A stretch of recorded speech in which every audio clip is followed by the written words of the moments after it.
네, 안녕하세요. 여러분들의 구독과 좋아요로 이 채널이 유지되고 있습니다. 네, 영상 속도는 1.5배를 추천드리는 바이고요. 항상 구독자님, 멤버십 회원님들에게 감사하다고 말씀을 드리면서 이번 내용은 비트코인 앞으로 일어날 일들에 대해서 이번에 또 조금 이야기를 좀 하고 넘어가는 시간으로 한번 준비를 해보았습니다. 같이 한번 보도록 하시죠. 이번에 신규로 상장된 비트코인 현물 ETF가 11종이 나왔죠. 그래서 여기서도 이제 거래소 대비보다 더 낮은 수수료 또는 또 규모도 있는데 상당히 이슈화가 좀 잘 되어가고 있고 마케팅도 잘 하고 있는 그런 ETF들도 많이 눈에 들어옵니다. 그래서 앞으로 뭐 이제 이쪽에서 누가 패권을 먼저 가져갈 것인지도 좀 볼 필요성이 있고요. 그 다음에 이제 두 번째로는 21년도에 이제 상장된 비토라는 ETF가 있는데 여기서도 이제 선물 ETF인데 배당도 또 챙겨주는 그런 ETF이거든요. 다양한 ETF들이 앞으로 출시될 것으로 저는 기대를 많이 하고 있습니다. 여기서도 이제 그레이스케일의 세금 이슈 때문에 큰 수익이 누적된 투자자들이 이제 어느 쪽으로 옮겨갈지 그리고 현금화를 어느 정도 할지도 계속 유심하게 봐야 되겠죠. 그래서 최근에 나왔던 내용들을 좀 보게 되면요. 다음과 같습니다. 이 표 하나로도 설명이 가능할 것 같은데요. 자, 비트코인 현물 ETF 이틀 동안 8억 달러 정도 순유입이 됐다는 걸 볼 수가 있게 되겠습니다. 아이셔즈, 그 다음에 피델리티, 비트와이즈, 아크인베스트 형태라고 보시면 될 것 같고요. 비트맥스 리서치에 따르면요. 현물 ETF 순유입액은 5억 3,200만 달러, 블랙록이 4억 9,800만, 그리고 피델리티가 대략 한 4억 달러 정도가 된다라고 되어져 있습니다. 그리고 이제 GBTC는 5억 7,900만 달러 순유출을 기록을 해주고 있다라고 하니까 GBTC 동향은 일단 단기적으로 좀 정리를 해주고 있다라는 모습을 좀 볼 수가 있겠죠. 그래서 비트코인은 지금에 미치는 영향은 유입 대비보다 GBTC에 있는 동향에 좀 미치는 영향 강도가 좀 더 있을 것 같다라고 저는 좀 보고 있는 실정입니다. 그 다음에 블랙록이 비트코인 ETF 하룻밤 사이에 48%가 현금으로 전환했다라는 내용이 좀 있었고요. 그 다음에 GBTC 지분을 처분하면서 비트코인 가격에 영향을 좀 주는 것 같다라는 내용도 나와 주었습니다. 판매 옵션 없이 수년간 락업된 250억 달러 이상의 비트코인이 보유하고 있었는데 상한 옵션이 열리자마자 이제 빠져나갔다. 왜냐?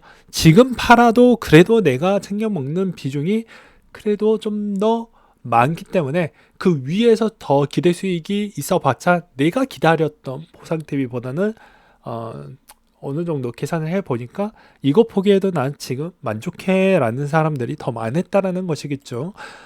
그렇게 좀 보시면 될 것 같고요.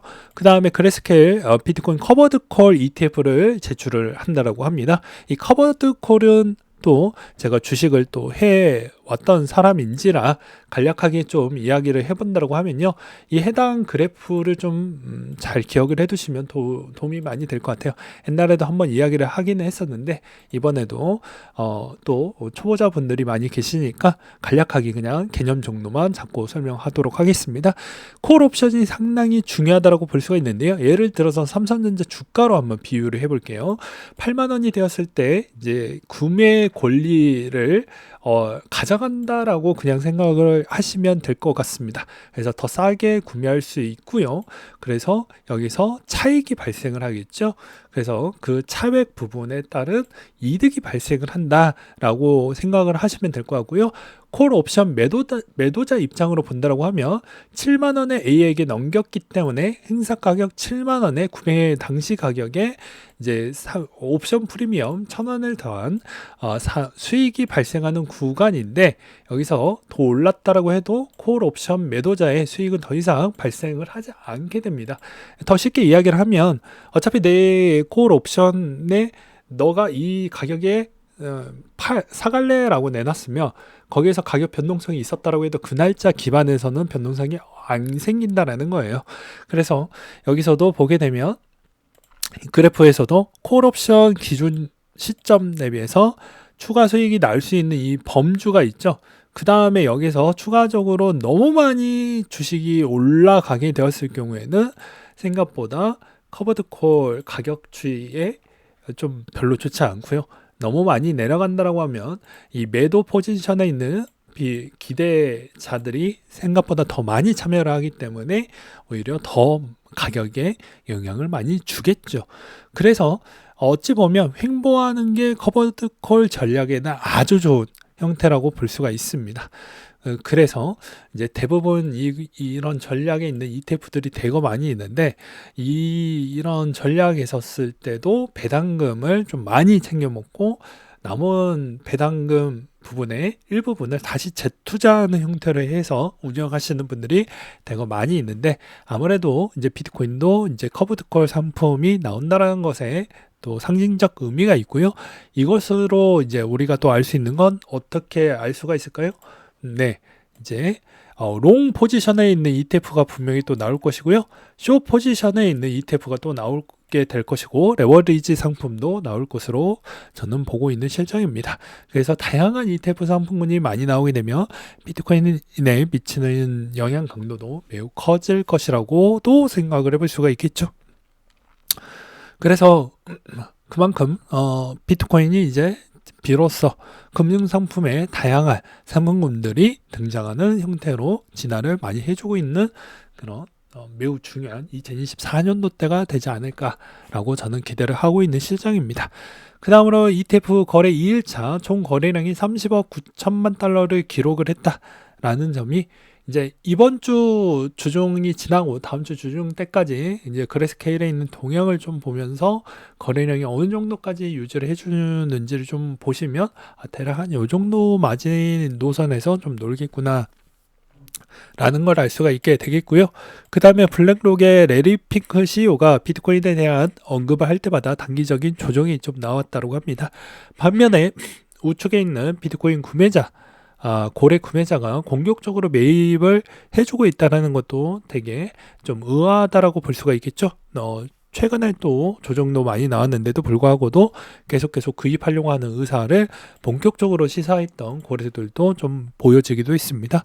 그 다음으로 이번에 이렇게 좀 변동폭이 커져가는 요 시기에 또 프리미엄 차가 너무 커진다라는 것도 약간 우려적인 측면도 없지 않아 있는 것 같습니다. 제가 녹화 찍고 이 시점에서도 대략 한 5% 정도를 보여주고 있기 때문에 이걸 어느 정도 낙폭이 지금 상태에서 더 많이 나오던지 아니면 또 추가적인 상승이 나올지는 모르겠지만 여기에서 변동성이 그만큼 심한 시점이라고 저는 좀 표현하고 싶어요.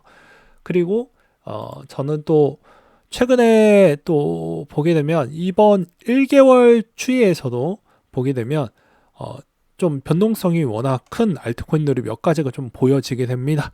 그래서 아무래도 올해에서는 여러분들이 또 선택과 집중을 통해서 수익성을 또 내셔야 될 것 같은데 여기에서도 대부분 명분이 있는 코인들은 좀 오르게 될 것 같아요. 뭐 최근에 뭐 이더리움 클래식이나 이더리움 같은 경우가 뭐 그런 거라고 좀 볼 수가 있겠고요. 그 다음에 해당에 있는 특징적인 테마 코인들도 이제 여기서 좀 빛을 발할 것 같고 기존에 좀 조정이 나왔던 코인들은 분명히 갈 놈은 또 간다라고 생각을 하시면 될 것 같습니다.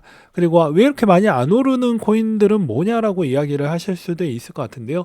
그런 코인들은 이제 막바지 테마에 좀 뭐 이오스 같은 경우나 이런 쪽은 리플 같은 경우는 좀 막바지 구간이 되어야 또 가격에 좀 영향성을 받을 수가 있으니 정말로 이거는 전략을 이번에 좀 잘 짜셔서 또 큰 수익을 가져가시길 전 좀 바랄 뿐입니다. 그리고 이번에 또 이더리움을 또 들고 계시는 분들도 있을 거잖아요. 이더리움에 대한 이야기를 하나 더 좀 꺼내 본다고 하면 자, PTC 마켓에서도 이더리움에 있는 이 비중이 이게 어떻게 보면 지분율을 뜻한다라고 이야기했죠. 이 BTC 마켓은 또 하나의 지분율을 뜻한다라고 이야기를 했습니다.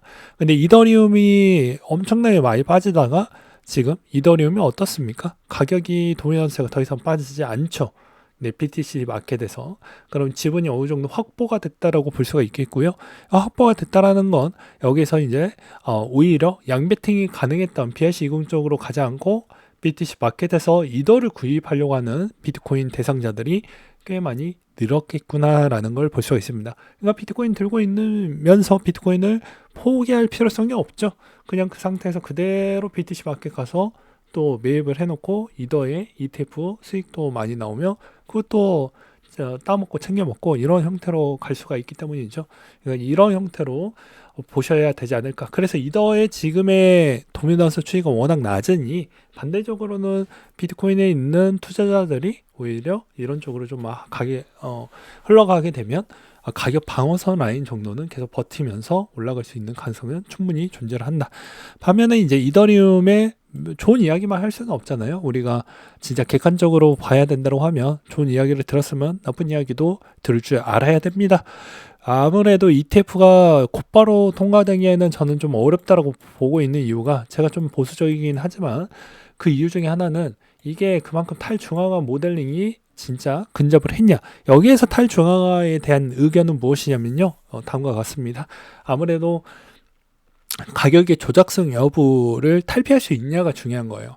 비트코인은 그 구간을 여러 가지 수학적 계산으로 충분히 입증이 됐기 때문에 ETF에 수많은 논란 끝에서도 이제 통과가 되었지만 이더리움은 조금은 어렵습니다. 그거는 나중에 영상을 또 보시게 되면 이해가 되실 거라고 보여집니다. 그래서 좀 더 늦어지긴 할 것 같지만 결과론적으로는 시간이 지나면 언젠가는 될 것 같아 라고 저는 말씀을 드리고 싶어요. 네, 오늘은 여기까지 준비를 했고 이상으로 마치도록 하겠습니다.